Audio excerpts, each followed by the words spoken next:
இந்த உலகில் முரட்டுத்தனமாக வேலை பார்க்குறதுக்கு நீங்கள் ரொம்ப கடினமாக உழைக்கிறதுக்கு அவமான உணர்ச்சி தேவையாக இருக்குது, பழி வாங்குகிற உணர்ச்சி தேவையாக இருக்குது. அப்போ தான் உங்களால் முரட்டுத்தனமான வேலைகளை நீங்கள் செய்ய முடியும். அப்போ நீங்கள் சின்ன வயசில் ஏன் சிறு வயதில் பிள்ளைகள் அவமானப்படுத்தப்படுறாங்க, ஆசிரியர்களால் பெற்றவர்களால் அடிக்கிறாங்க, திட்டுறாங்க. ஆனால் அதே பிள்ளைகள் நாளைக்கு வளர்ந்து பெரியாளாகி ஒரு வேலைக்கு போயிட்டாங்கன்னா அதே பெற்றவங்க திட்டமாட்டாங்க, ஆசிரியர்களும் திட்டமாட்டாங்க. நான் சின்ன வயசில் என்கிட்ட அடி வாங்கி நீங்கள் படிச்சிங்க, அதனால தான் இன்றைக்கி நல்ல நிலைமையில் இருக்கேன்னு சொல்லிட்டு ஆசிரியர்கள் என்ன பண்ணுவாங்க, மாணவர்கள்ட்ட சொல்லுவாங்க, ஆமாங்க ஐயா, சின்ன வயசில் நீங்கள் என்ன அடிச்சிங்க, அதனால தான் நாங்கள் நல்லா படித்து இன்றைக்கி நல்ல நிலைமையில் இருக்கோம். இந்த மாதிரி சொல்கிற வழக்கம். அதுவேறு சின்ன பசங்களோட வாழ்க்கையை பார்த்திங்கன்னா, இந்த மாணவர்களோடைய வாழ்க்கையை பார்த்திங்கன்னா ஒரு மரியாதையாகவே இருக்காது. நிறைய அவமானங்களோடு தான் அவங்க வாழ்ந்துட்டு வருவாங்க. இந்த அவமானம் தான் அவங்க பிற்காலங்களில் ஒரு முரட்டுத்தனமான வேலையை செய்வதற்கு ஒரு காரணமாக இருக்கிறது. அவங்க சின்ன வயசுலேயே மரியாதையோடு வளர்க்கப்பட்டால், ஒருவேளை மரியாதையோடு வளர்க்கப்பட்டிருந்தாங்கன்னு வச்சுங்களேன், அவங்களால முரட்டுத்தனமான வேலைகளை செய்கிறதுக்கு தயாராக இருக்க மாட்டாங்க.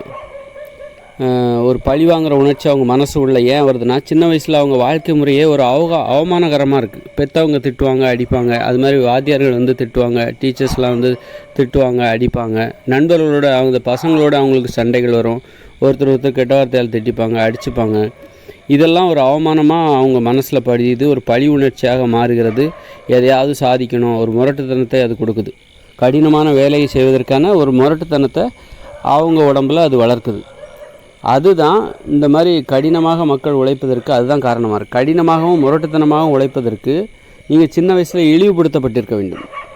இழிவுபடுத்தப்பட்டிருந்தால்தான் நீங்கள் இந்த மாதிரி கடினமாக உங்களால் உழைக்க முடியும். இப்படிப்பட்ட இயந்திர அறிவியல் உலகை உருவாக்குவதற்கு அவமான உணர்ச்சி, பழி உணர்ச்சியெல்லாம் தேவையாக இருக்குது. சின்ன வயதில் சிறுவர்கள் அவமானப்படுத்தப்பட்டு வளர வேண்டும். அப்போ தான் அவங்க பிற்காலங்களில் மிகப்பெரிய செயல்களை சாதிப்பதற்கான ஒரு பழி உணர்ச்சி, ஒரு முரட்டுத்தனமான பண்பு, இயல்பு, கடினமாக உழைப்பது, உயிரை பணயமாக வைத்து உழைப்பது, இதுக்கெல்லாம் இது அது சார்ந்த ஒரு மனநிலை. அப்படிப்பட்ட ஒரு மனநிலை வேண்டுமென்றால் அவர்கள் சின்ன வயதில் அதற்கு காரணமாக இருப்பது, சின்ன வயதில் அவர்கள் இழிவுபடுத்தப்பட்டு வளர்க்கப்படுகிறார்கள் ஆசிரியர்களால், பெற்றோர்களால்.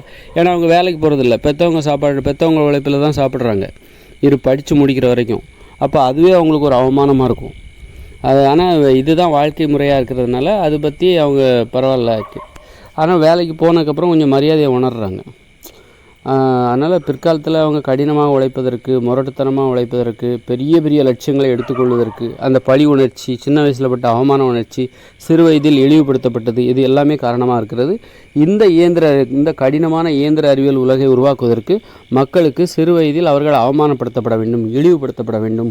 அப்பொழுது தான் அவர்கள் மனதில் பழி உணர்ச்சி வரும், கோபம் வரும், மிகப்பெரிய. அப்போ தான் முரட்டுத்தனமாக உழைப்பார்கள், ஒரு வெறியோடு உழைப்பார்கள், கொலை வெறியோடு உழைப்பார்கள், உயிரை பணயமாக வச்சு உழைப்பாங்க அப்படின்னு சொல்லிட்டு ஒரு நடைமுறை. இன்னொன்று என்னென்னாக்கா, அரசாங்கம் வீடு எதுவுமே கொடுக்கல, அப்படி தானே, வீடு எதுவும் கட்டி கொடுக்கல. அரசாங்கத்தோட பொறுப்பு வீடை கட்டி கொடுக்கணும், கல்வியை இலவசமாக கொடுக்கணும், மருத்துவத்தை இலவசமாக கொடுக்கணும், கட்டணம் இல்லாமல் கொடுக்கணும், நீதியையும் கட்டணம் எதையுமே அரசாங்கம் கொடுக்காத போது அதுவும் ஒரு மக்களுக்கு ஒரு கொலை வெறியை ஏற்படுத்துது.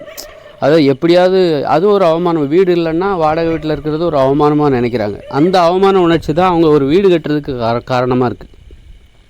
வாடகை வீட்டில் இருக்கோம், வீடே இல்லாமல் இருக்கும், அல்லது ரொம்ப குறைஞ்ச வாடகையில் ஒரு வீட்டில் இருக்கோம், நல்ல வாடகைக்கு போகணும், நல்ல வீட்டுக்கு வாடகைக்காக போகணும், அதுக்கப்புறம் சொந்த வீடு வாங்கணும், வாடகைக்கு இருக்கிறதே ஒரு அவமானமாக நினைக்கிறாங்க. அந்த அவமான உணர்ச்சி தான் சொந்த வீடு கட்டுறதுக்கு காரணமாக இருக்குது.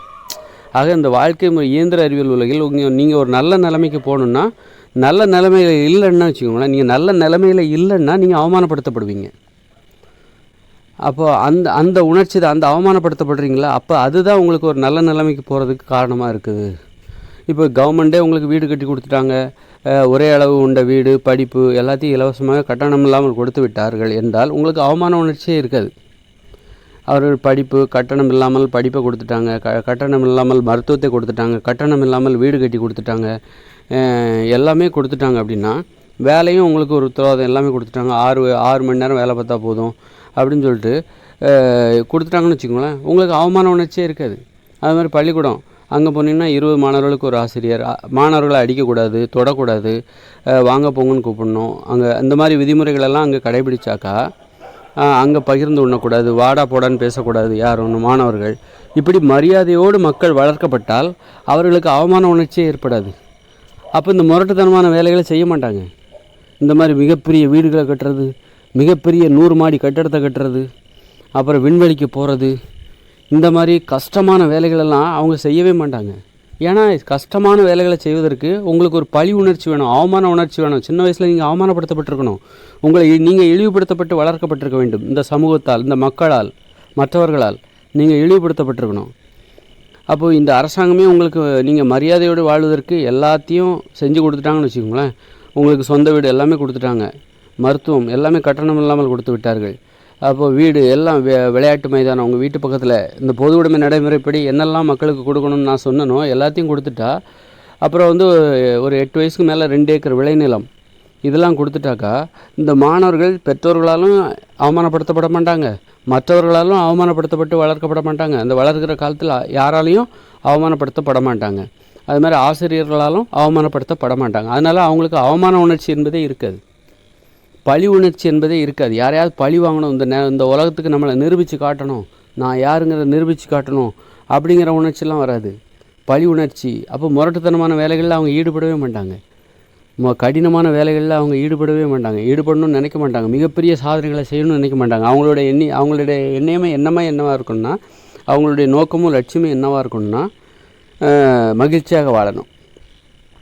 யார் தன்னது அவமான உணர்ச்சியிலிருந்து விடுவித்துக் கொள்கிறார்களோ, அவர்கள் மனதில் பழி உணர்ச்சி இல்லையோ, கொலைவெறி உணர்ச்சி இல்லையோ, பிறர் மீது கோபம் இல்லையோ, பிறரை அடிமைப்படுத்த வேண்டும் என்கிற அந்த வெறி இல்லையோ, அவர்கள் மகிழ்ச்சியாகத்தான் வாழ்வார்கள். மகிழ்ச்சியாக வாழ்வதற்கு எதெல்லாம் தடைன்னா, மனசுக்குள்ளே இருக்கிற பழி உணர்ச்சி, மனசுக்குள்ளே இருக்கிற அவமான உணர்ச்சி, கொலைவெறி, அது நம்ம நிரூபித்து காட்டணும், நான் யாருன்னு நிரூபித்து காட்டுறேன் பாரு அப்படிங்கிற அந்த உணர்ச்சி, இதெல்லாம் இல்லைன்னாலே நீங்கள் அதை தவிர அப்புறம் மகிழ்ச்சியாக தவிர வாழ்வதை தவிர உங்களுக்கு வேறு வேலையே இல்லை. வாழ்க்கைன்னா என்னன்னு தெரிஞ்சிடும். நாம் நமக்காக வாழ்கிறோம், மற்றவங்க மேலே கோவப்பட்டு மற்றவங்க மேலே பழி உணர்ச்சி வச்சுக்கிட்டு நாம் மிகப்பெரிய வேலைகளை செய்கிறோம், மிகப்பெரிய சாதனையை நிகழ்த்துறோம்னு சொல்லிட்டு ஒரு மகிழ்ச்சியான வாழ்க்கையிலேருந்து விலகி போய்ட்றோம். மற்றவங்க மேலே சின்ன வயசில் நம்மளை அவமானப்படுத்திட்டாங்க, நண்பர்கள் அவமானப்படுத்திட்டாங்க, ஆசிரியர்கள் அவமானப்படுத்திட்டாங்க, பெற்றோர்களை அவமானப்படுத்திட்டாங்க, மற்றவங்க உற்றார்கள், உறவினர்கள், நண்பர்கள்லாம் அவமானப்படுத்திட்டாங்க, அவங்ககிட்ட நான் யார் நிரூபித்து காட்டுறேன் பாரு அப்படின்னு சொல்லிட்டு தொழிலே 18 மணி நேரம் உழைக்கிறான். முழிச்சிருக்கிற நேரம் தவிர முழிச்சிருக்கிற நேரம் ஃபுல்லாக தொழில் தொழில் தொழில், பணம் பணம் பணம். பெரிய வீடு கட்டுறது, பொண்டாட்டி பிள்ளைகளுக்கு நேரம் செலவழிக்க மாட்டேங்கிறான், அல்லது கணவனிடம் நேரம் செலவழிக்க மாட்டேங்கிறாங்க. பெண்கள் குழந்தைகளிடம், குடும்பத்தாருடன் நேரம் விளையாடுறது கிடையாது, காதலிப்பது கிடையாது. இந்த மாதிரி கலைப்பட ஆடல் பாடல் இது கிடையாது. எப்போ பார்த்தாலும் பணம் பணம் பணம். ஏன்னா பழி உணர்ச்சி மனசில் அவ்வளோ பழி உணர்ச்சி இருக்குது. அவ்வளோ சின்ன வயசில் அவமானப்படுத்தப்பட்டது நினைவுக்கு வந்து கொண்டே இருக்கிறது. இந்த உலகத்தில் இந்த மக்களிடம் நாம் நம்மை நிரூபித்தே ஆக வேண்டும், இவர்களை வீழ்த்தி ஆகணும், நான் யாரும் நிரூபிச்சாகணும் அப்படிங்கிற அதெல்லாம் அவமான உணர்ச்சி. அப்போது நீங்கள் சின்ன வயசில் அவமானப்படுத்தப்படுவதற்கு என்னென்ன காரணங்கள் அதெல்லாம் நீங்கள் தவிர்த்து விட்டு ஒரு பொது உடைமை நடைமுறைப்படி மக்கள் வாழ்வார்களே ஆனால் அவர்களுக்கு கட்டணம் இல்லாமல் வீடு, கல்வி, மருத்துவம், நீதி எல்லாத்தையும் கொடுத்துட்டு அங்கே விளையாடுவதற்கான இடம், ஒரு மகிழ்ச்சியாக வாழ செய்கிற ஒரு வாழ்க்கை முறை, இது எல்லாத்தையும் கொடுத்துட்டிங்கன்னா அந்த மக்களுக்கு அவமான உணர்ச்சி இருக்காது சிறு வயதில். அப்புறம் 2 ஏக்கர் விளைநிலம், 8 வயசுக்கு மேலே உள்ள எல்லாத்துக்கும் 2 ஏக்கர் விளைநிலம், கிராமங்களில் தான் மக்கள் வாழ வேண்டும். இப்படியெல்லாம் அங்கே நகரங்கள் உருவாக அனுமதித்திருக்கக்கூடாது, பெருநகரங்கள் உருவாக அனுமதித்திருக்கக்கூடாது. இப்படியெல்லாம் வேலைவாய்ப்பு அவர்களை தேடி போக வேண்டும். 6 மணி நேரம் தான் வேலை பார்க்கணும், 2 மணி நேரம் விவசாய நிலத்தில் வேலை பார்க்கணும். இப்படி ஒரு வாழ்க்கை முறையை அவங்க வாழ கொடுத்துட்டா அதை எல்லாத்துக்கும் கிடைக்கும். ஆண்கள் தனியாக வேலை பார்க்கணும், பெண்கள் தனியாக வேலை பார்க்கணும். இந்த மாதிரியான ஒரு வாழ்க்கை முறையில் அவங்களுக்கு அவமான உணர்ச்சி இல்லை, அப்புறம் பழி உணர்ச்சி இல்லை. அப்போ அவங்க முரட்டுத்தனமான வேலையை பார்க்க மாட்டாங்க, கடினமான வேலையை பார்க்க மாட்டாங்க, உயிரை பணமாக வச்சு வேலை பார்க்க மாட்டாங்க, பெரிய பெரிய லட்சியங்களை உருவாக்கிக்க மாட்டாங்க. ஏன்னா பெரிய பெரிய லட்சியத்தை உருவாக்குனீங்கன்னா நீங்கள் உங்களுடைய மகிழ்ச்சியான வாழ்க்கையிலேருந்து விலகி போயிடுவீங்க. விலகி போய் உங்கள் வேலையை தொழில்னே போயிடுவீங்க, ஓடிடுவீங்க, தொழில் பின்னாலே ஓடுவீங்க, பணம் பின்னாடியே ஓடுவீங்க, உங்கள் குடும்பத்தை விட்டுருவீங்க, உங்கள் பிள்ளைகளை விட்டுருவீங்க, விளையாடுவதை கைவிட்டு விடுவீர்கள், ஆடுவதை பாடுவதை கைவிட்டு விடுவீர்கள், நண்பர்களோடு பழகுவதை கைவிட்டு விடுவீர்கள். அதனால் இது வெறியேற்றி விட்டுட்டு ஒரு ஊசி எடுத்து குத்தி கோபத்தை ஏற்படுத்தி அவன் சண்டை போட்டுக்கிட்டு இருப்பாங்க. வாழ்வதை விட்டுவிட்டு, மகிழ்ச்சியாக வாழ்வதை விட்டுவிட்டு அவர் சண்டை போட்டு கொண்டிருப்பார்கள். மகிழ்ச்சியாக வாழ்வதற்காக தான் எல்லோரும் பிறந்தோம். அப்போ என்ன பண்ணுறாங்க, அந்த மக்கள் என்ன பண்ணுறாங்க, சின்ன வயசில் ஊசி எடுத்து குத்தி விட்டு வலியில் கோபத்தில் யாரா என்ன குத்துனது டேய் அப்படி இப்படின்னு சண்டை போடுறதே வாழ்க்கை ஆகிடுது. மகிழ்ச்சியாக வாழ்கிற அந்த நோக்கத்தை அப்புறம் என்னென்னு தெரியாமல் போயிடுது. இப்போ எப்படி மகிழ்ச்சியாக வாழ்வதுன்றே தெரியாது, சண்டை போடுறதே இவங்க வாழ்க்கை ஆகிடுது. இந்த மாதிரி தான் மனித வாழ்க்கை முறையாக இருக்கிறது.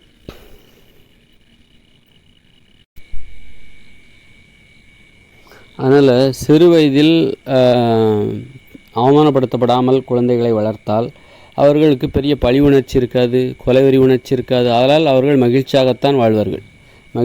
மரியாதையாக சிறு வயதிலே மரியாதையாக வழிநடத்தப்பட வேண்டும்.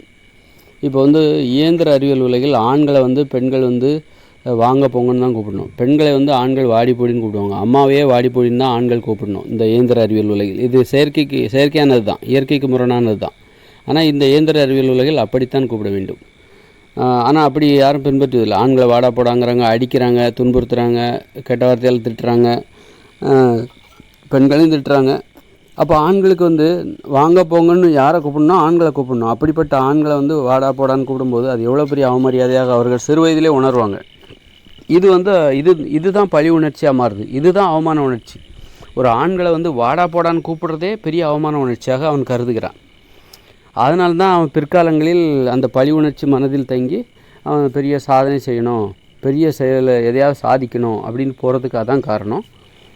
அப்போ சிறு வயதிலே அவனை வாங்க போங்கன்னு கூப்பிட்டா, அப்படி கூப்பிட்டுருந்தா தான் அப்புறம் பெண் குழந்தைகளை வாடி போடின்னு கூப்பிடணும். அப்போ தான் அவமானப்படுத்தப்படாமல் இந்த குழந்தைகள் வளருவார்கள். அப்படிப்பட்டவர்கள் தான் பிற்காலங்களில் மகிழ்ச்சியாக வாழ்வார்கள்.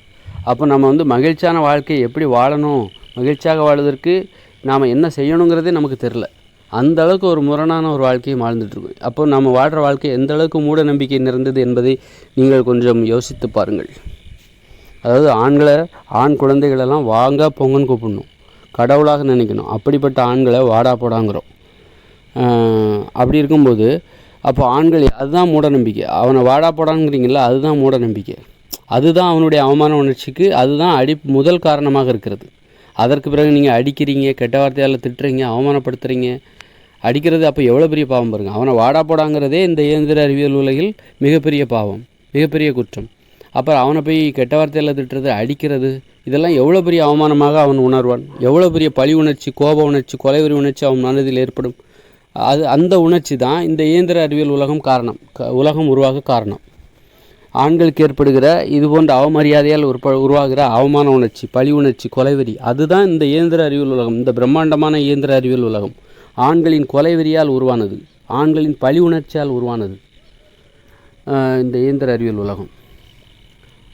அதனால் இந்த இயந்திர அறிவியல் உலகத்தில் ஏன் இவ்வளோ சாவு நடக்குது, ஏன் இவ்வளோ சாவு, இத்தனை பேர் ஏன் சாகுறாங்க, இவ்வளோ விபத்துகள், வருஷத்துக்கு 10 லட்சம் பேர் ஏன் சாகுறாங்க, நோய்களால் ஏன் இவ்வளோ பேர் சாகுறாங்க, விபத்துகளால் ஏன் இவ்வளோ பேர் சாகுறாங்க, பிரச்சனைகளால், குற்றங்களால் எத்தனை பேர் சாகுறாங்க. இதுக்கெல்லாம் காரணம் ஆண்களை சிறு வயதில் அவமானப்படுத்தியது தான் காரணம்.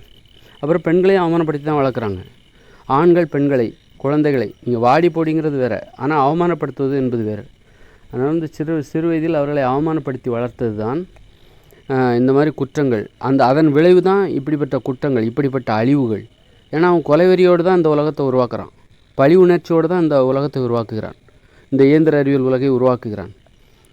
வேகமாக காரில் போகிறான், கார்களை உருவாக்கி வேகமாக போய் விபத்தில் அடிபட்டு சாகுறாங்க. ஆனால் நோக்கங்கிறது கொல்லணும், இந்த மனித உயிர்களை கொல்ல வேண்டும். நேரடியாக போரிட்டு பார்த்தான், அதற்கு இப்பொழுது அனுமதி இல்லை, வரவேற்பில்லை. நேரடியாக சண்டை போடுவதில் இப்பொழுது வரவேற்பில்லை. அணுகுண்டு வரைக்கும் போயாச்சு. அணுகுண்டு போட்டப்போ தான் சரி அழிவு மோசமாக இருக்குது, இப்போ நேரடியாக சண்டை போட முடியாது, மறைமுகமாக இவர்களை கொல்ல வேண்டும். நம்மை சிறு வயதில் இந்த ஆண்கள் பெண்களை சிறு வயதில் அவமானப்படுத்திய இந்த மக்களை, பெற்றோர்களை, உறவினர்களை, நண்பர்களை, இவங்களெல்லாம் பழி வாங்கணும் அப்படின்னு சொல்லிட்டு மறைமுகமாக கார்களை தயாரித்து விடு, கார்களை ஆசைப்பட்டு வாங்குவாங்க, விபத்து நடக்கும், ரோட்டில் வேகமாக போவாங்க, வேகத்தை கூட்டு முட்டி மோதிட்டு சாவாங்க, 10 லட்சம் பேர் சாவு, 10 லட்சம் பேருக்கு ஊனமுட்டுறாங்க. இந்த மாதிரி அப்புறம் நோய்களை தருகிற உணவுகளை உற்பத்தி செய்து சமைச்சு போடு, சாப்பிடட்டும், ருசிக்கு அடிமையாகி சாப்பிட்டு சாவட்டும் அப்படின்னு சொல்கிறது. அது மாதிரி குற்றங்கள், கொள்ளையடி பாரு, எல்லாம் பதுக்கி வைக்கிறான் பாரு, எல்லாத்துக்கும் சமமாக கொடுக்கப்படணும். ஆனால் எல்லோரும் அவங்கவுங்க வீட்டில் பதுக்கி வைக்கிறாங்க, நிறைய ஒருத்தர் வந்து வறுமையில் வாடுறாரு, இவர் ரொம்ப பணக்காரராக இருக்கிறாரு. தொழிலாளர்களின் ஒட்டுமொத்த உழைப்பினால் வந்த வருமானத்தை முதலாளிகள் தள்ளிட்டு போடுறாங்க, அள்ளிட்டு போய்ட்றாங்க. அதனால் என்ன பண்ணு, இங்கே அநீதிகள் தான், அதனால் கொள்ளையடி, வழிப்பறி பண்ணு. இந்த மாதிரி தான் இந்த இயந்திர அறிவியல் உலகம் போயிட்டுருக்கு. பழி உணர்ச்சியால் இயங்கி கொண்டிருக்கிறது. பழி உணர்ச்சி, அந்த கொலைவெறி உணர்ச்சி, அதனால் ஏற்படுங்க அழிக்கணும் அப்படிங்கிற உணர்ச்சி. அதனால தான் இந்த இயந்திர அறிவியல் உலகமே உருவாச்சுது. உயிரை பணயமாக வைத்து உருவான உலகம் இது. அதனால தான் மக்கள் தினம் தினம் செத்துக்கிட்டு இருக்காங்க.